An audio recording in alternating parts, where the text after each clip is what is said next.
Hello, everybody, and it's time for another episode of Not Just Blowing Smoke. Coming at you live from Twin Smoke Shop, the studio headquarters of Not Just Blowing Smoke, right here in the 724 Lounge. And please be sure to subscribe to us on Podbean, iHeartRadio, Spotify, iTunes, Google, or wherever else you get your podcasts from.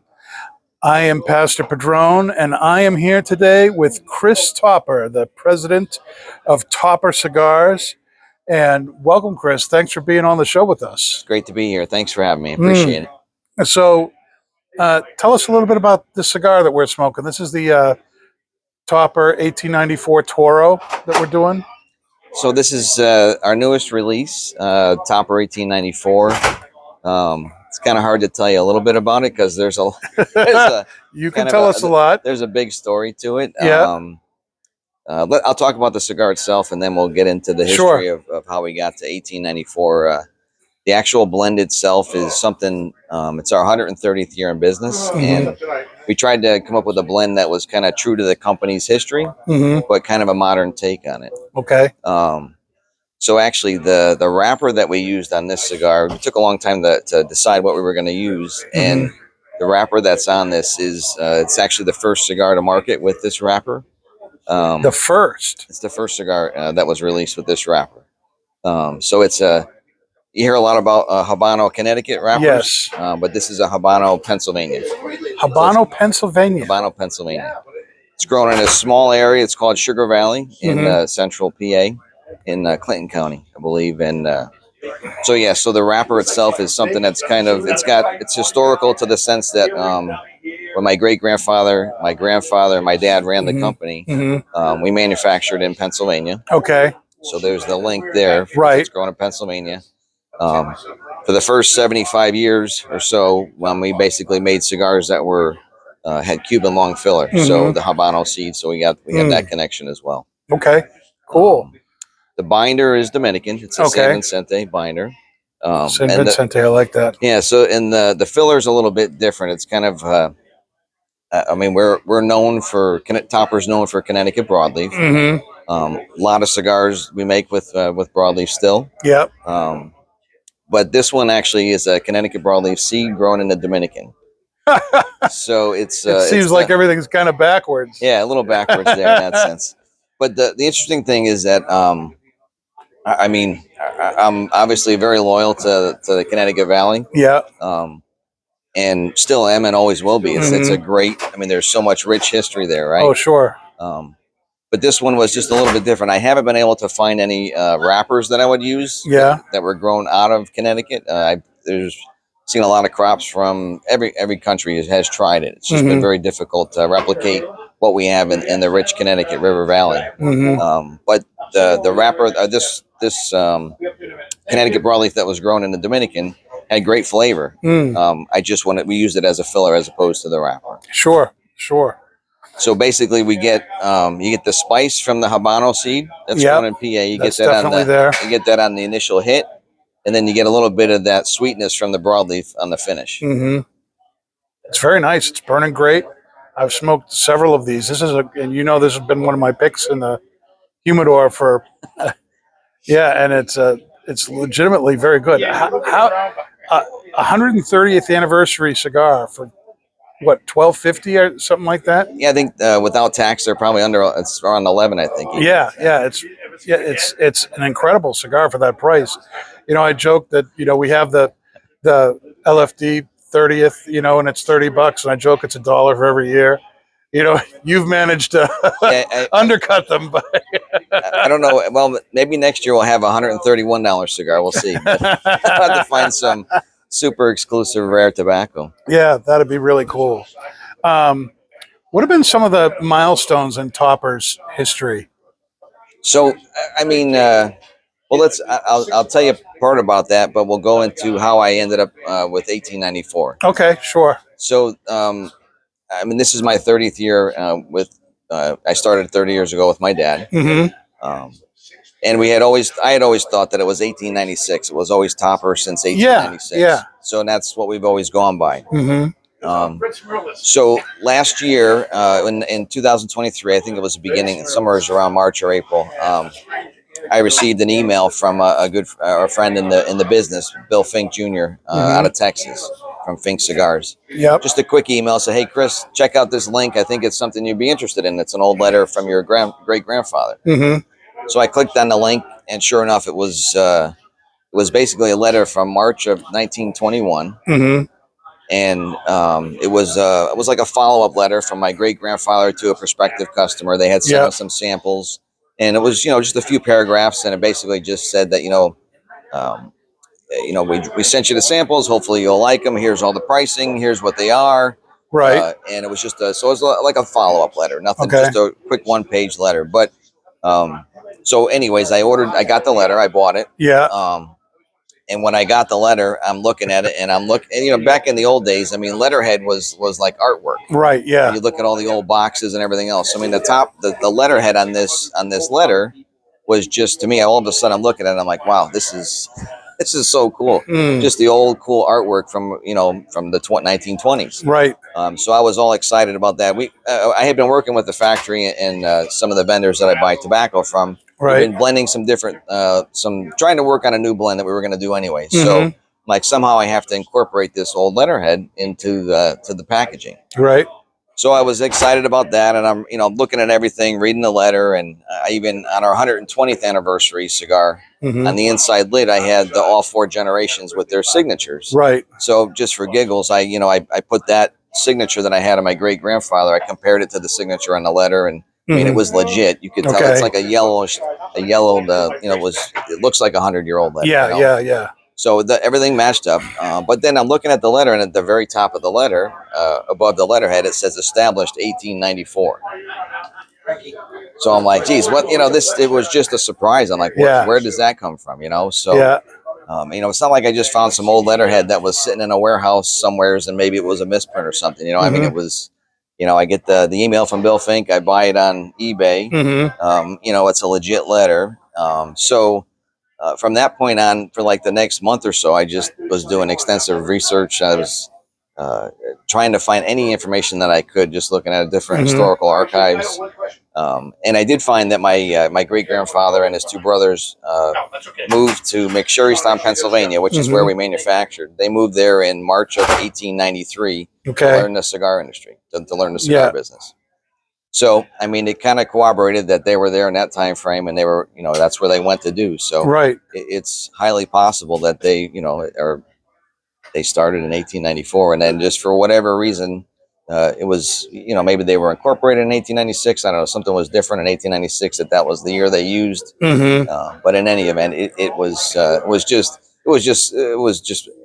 great to just find something interesting like that, and then just to go through all the archives. I mean, I subscribed to this archive service, and I was, I put in our company name, my grandfather's name, and from like 1890 to 1910, and it was like 600 stories came up. Wow. So it was just, wow. A lot of them had nothing to do with anything, but just, it was just neat to go through all the old stories and then just kind of just get a picture of the history and how they actually, when they started and what they were doing at that time. Sure. So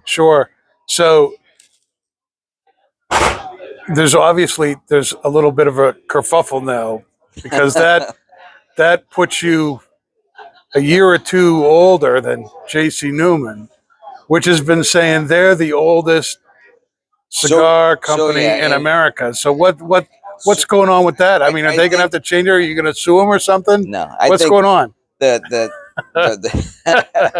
did have an interesting talk with one of the Newmans about that, but basically they are the Newmans. I mean, I love the Newmans. Yeah, so give me. I do as well. So I mean, it's but they are technically the oldest manufacturer. Yes. Since they're still manufacturing, right? So technically, I don't own a factory anymore. My dad had closed. So therein is the difference. That's the difference. So we have the oldest continuous brand. Okay. And I would argue that even at 1896, it's still the oldest continuous brand, because we've had a Topper cigar since, not arguable that it was 1896. Maybe I have enough proof that it shows 1894 as well. Right. But either way, whether it's 1896 or 1894, we have the oldest continuous family-owned brand that's been in That's in America. Yeah, that's in America. That's still in business. I mean, there was other families that were started before us, but they're out of business now. So right. But that's an amazing accomplishment. So it was. Yeah, I mean, I did have a chat with Eric Newman, and he was a little surprised too. But in any event, I mean,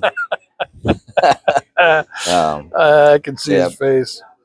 But it was, it's just, it's amazing that first off that to be 130 years old, even 128 if it was that, but to be that old is just to make it through that. I mean, you think of the everything that the company's been through.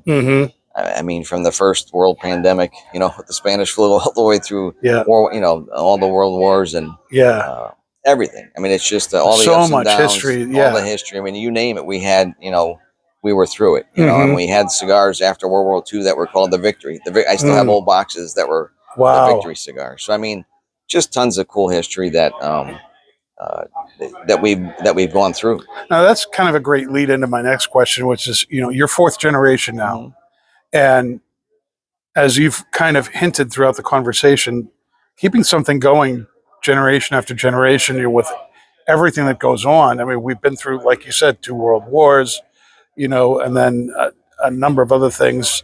It's just what do you think it was that that's a very difficult thing to do that. So what's kept you, for instance, wanting to be involved in this? I mean, you hear a lot of people in the industry say, you get it and it's in your blood, I mean, it's part of you,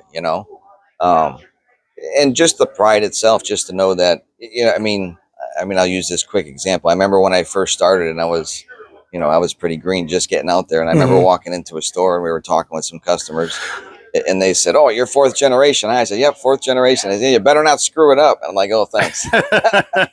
But, and there is that little bit of that weight just to think of, you don't want to be the one that's something that messes it up, so.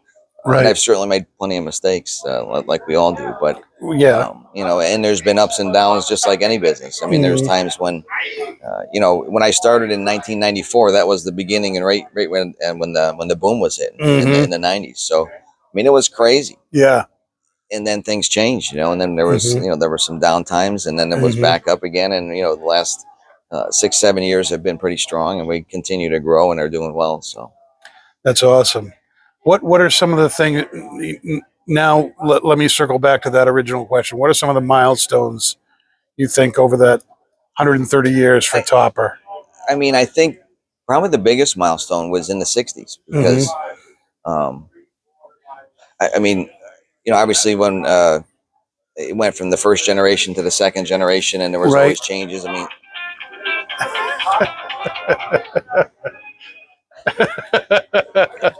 You want to ask that question again? Yeah. So the 60s was. Now it's picking us up. Now it's picking us up. Here, turn that on there. There you go. Was it not? You're good. All right. So probably one of the biggest milestones, or the biggest, the most difficulty time was in the 60s. Right. So my dad was running the factory in Pennsylvania. You go back, we were still in the same town that we were in the 1890s. Wow. And when they started the industry, or when they started the company, the industry in that little small town, there was about 1,800 people. And there was over 20 cigar factories. So it was like a little mecca. 1,800 people, 20 cigar factories. So it was just crazy. That was what people did. That's why I said when my great-grandfather moved to McSherrystown, Pennsylvania, he moved there to learn the cigar trade. That's what his goal was to do, because it was known for that. So we're still in McSherrystown, Pennsylvania in the 60s. And then my dad has about 20 rollers left. Yeah. Because everything was handmade Cuban long filler, Connecticut broadleaf wrappers. And so he had 20 rollers left, and their average age was 70. Wow. So there was a lack of labor. There was just no laborers. There was no new blood getting into there's nobody getting into the industry at that point. But in the same town, there was another factory that was doing everything by machine, which was FX Smith. Okay. So we basically went from Cuban long filler handmade with Connecticut broadleaf wrappers, and then obviously the embargo hits in the middle of all this. Right. So we went from no more Cuban tobacco, and we had to switch over to a machine-made product. All tobacco, always. We've always had our cigars have always been all tobacco, just made by machine. Okay. So that was probably the biggest. I would think that's got to be a huge change. Just sure, to go from handmade long filler to all machine-made short filler. And no longer have the Cuban tobacco at that point, which we had that's what we were using for years and years and years. So, right. And you did that very successfully for a long time, right? Sure. And then go ahead. I'm sorry. No, I just, I think the company did very well with that until, the whole Obama thing and short fill cigars just kind of went out of. Yeah. So the volume, the volume was still, we did more volume when we had when we were doing the machines. Of course, it was easier to manufacture more cigars too, because it was by machine. But we did get much more distribution in that time frame. Right. So, right. Are those cigars still pretty much the bread and butter for Topper, or it's spreading out? Or? Yeah, no, it's still. I just had 3 kids finish college, so that's that's definitely what paid most of those bills. So nice. But we stopped doing handmade cigars for only a short time. It was maybe 10 or 15 years before we started getting some cigars made by hand. So it's a real short time frame. We were kind of known more now because of the machine mades, because we had so much volume in that. But in essence, for about 115 of the 130 years, it's been handmade. It's been handmade stuff. So. And is that where your focus is? And I think it is. Sure. Yeah. I might want to focus. My main focus is to continue what we have and continue that base. Sure. And still try to grow it throughout different parts of the country and even internationally.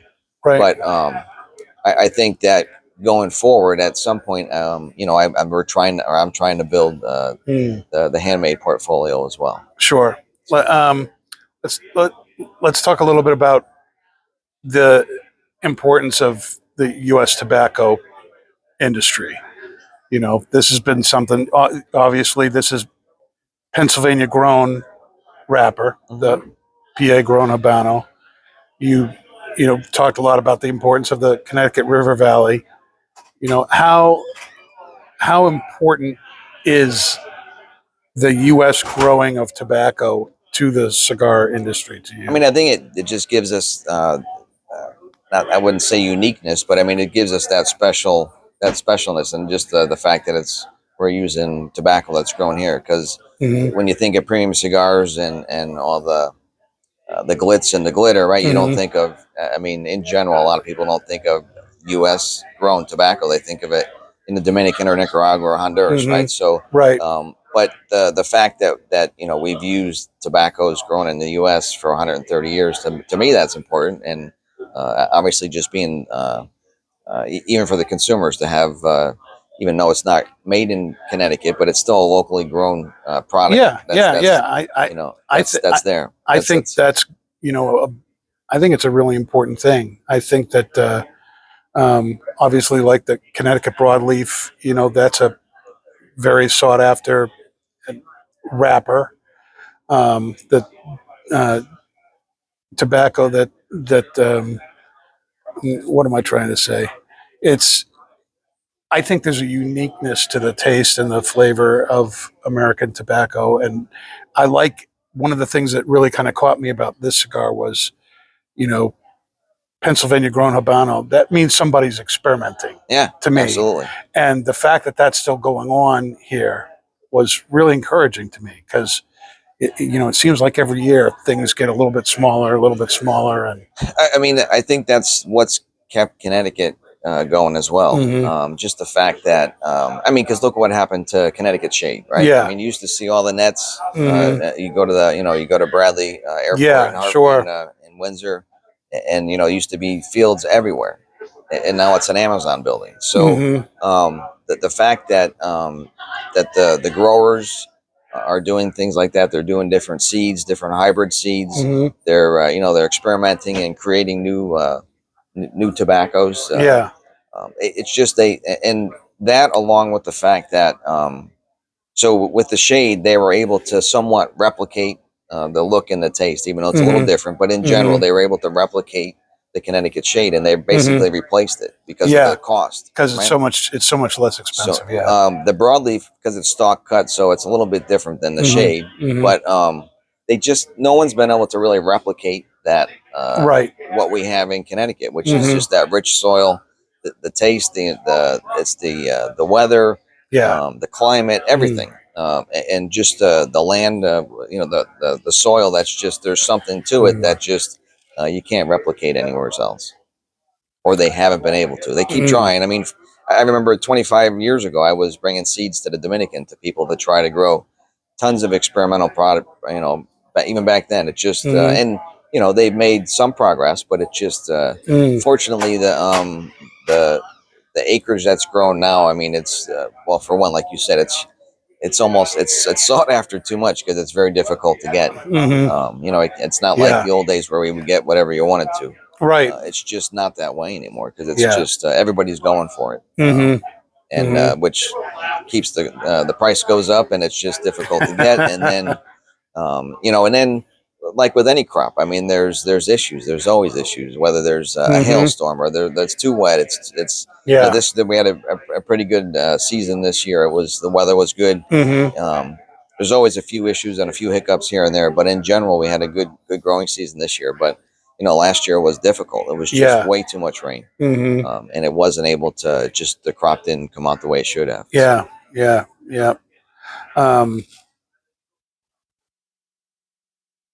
Let me move along to some more like Chris Topper questions. What are some things that you like to do for fun?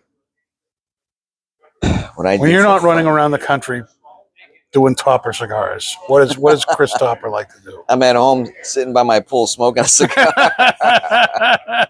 That's a good answer. I like that. A couple of friends or my sons, and So I mean, a little bit of golf here and there. Nothing. Haven't been playing as much lately, but it's. I have three kids, and that takes up a lot of time. I'm going to be a grandfather soon as well. So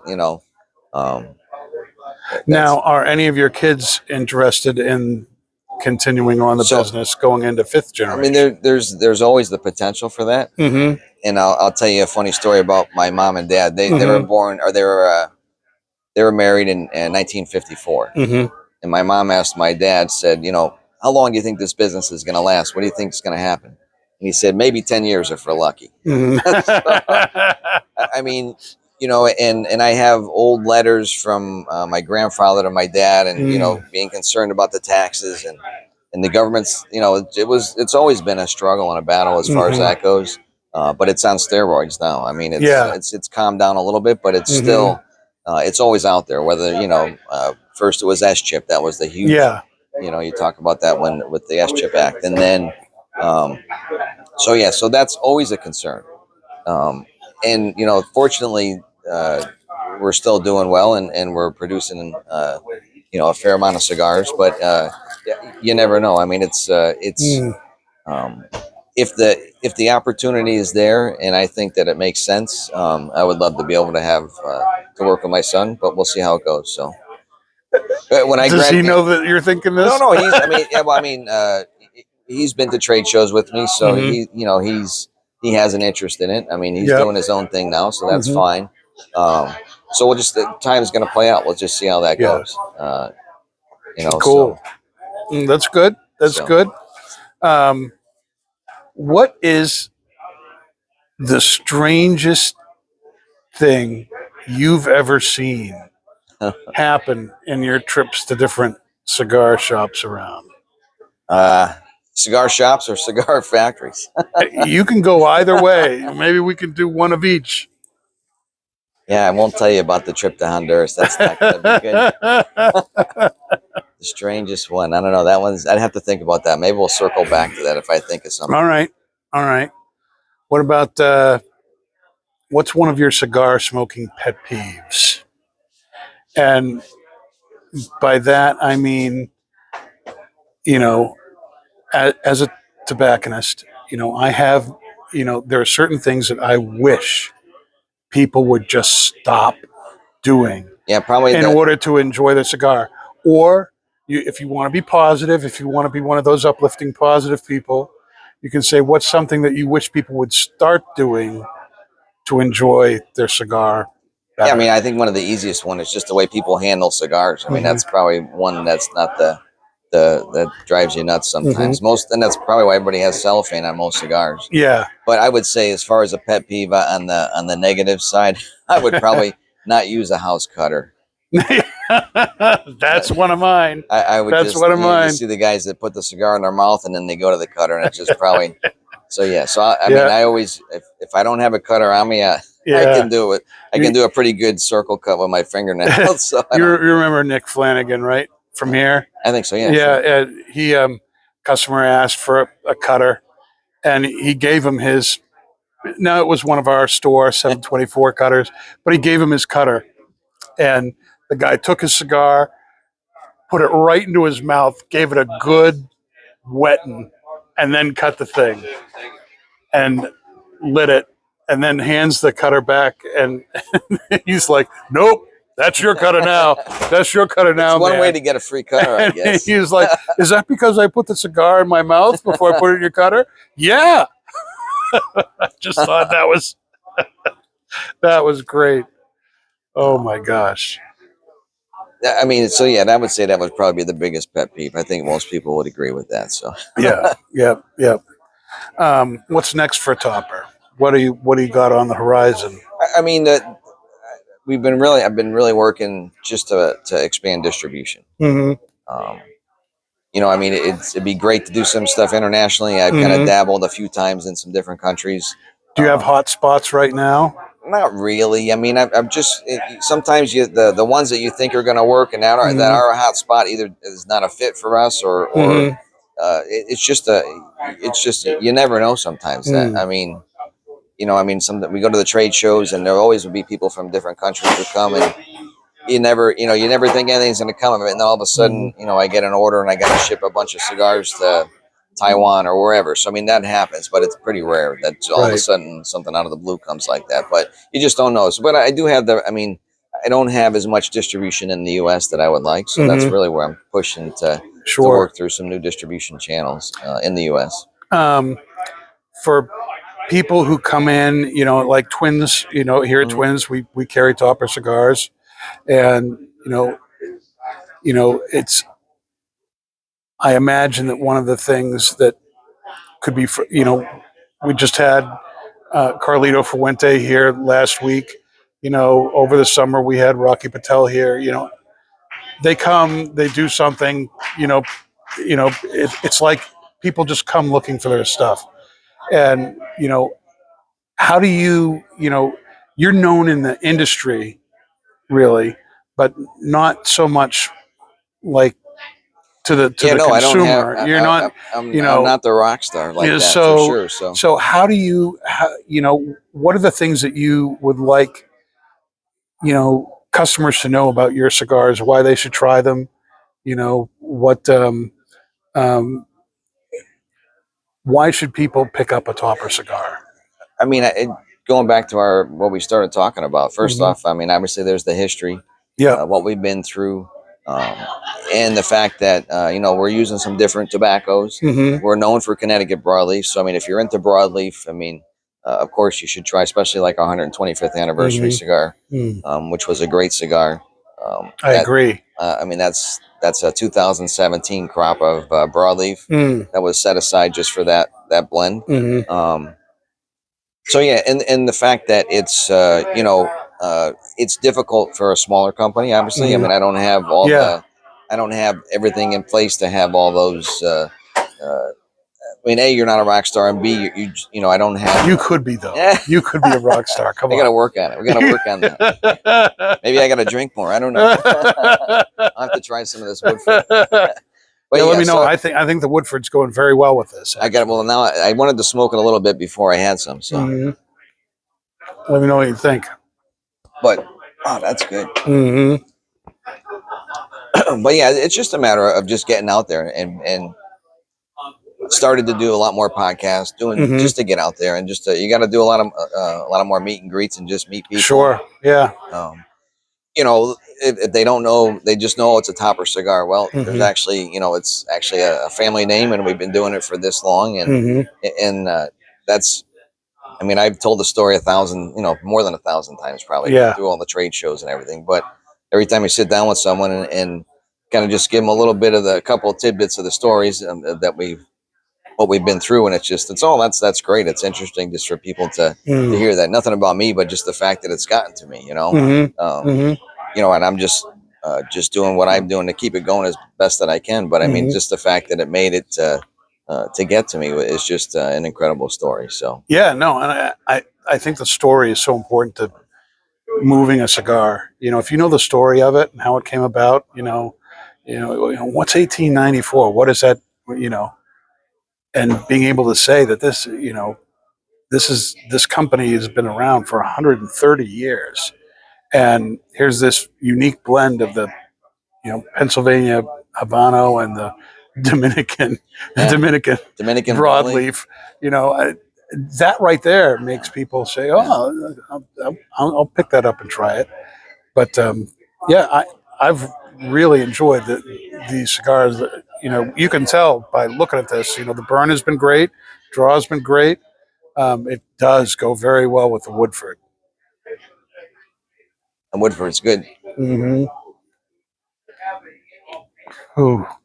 I mean, you do get a lot of. It's not drastically different than smoking the broadleaf, but it does have a different, as opposed to the sweetness, you get the spice out of it. And that, I mean, for lack of a better term, I call it kind of like that Habano twang that it has. That's a good word, twang. I mean, it's for lack of a better, if it is a good term, I don't know, but that's well, it makes sense, I guess. It's just got that little bit to it, so yeah. And for me, it's because I normally just, I mean, I don't only smoke broadleaf, but when I'm smoking most of my product or all our product line, it's, you know, it's 90% broadleaf. So I'm smoking broadleaf all the time. So for the last, since we started getting samples of this and I was blending it, I mean, I've been smoking this for about a year now, just sours. So I kind of got used to it. But it also, when I go back to the broadleaf, it gives me an appreciation for that even more because I probably smoke more of these than I have any other cigar throughout my since I've been smoking. Sure. As far as on a consistent basis with the same blend. So it's just gave me a complete different just taste profile. Awesome. So well, thanks for being with us. I really appreciate it. This is great talking to you. Great cigar, great time, great smoking.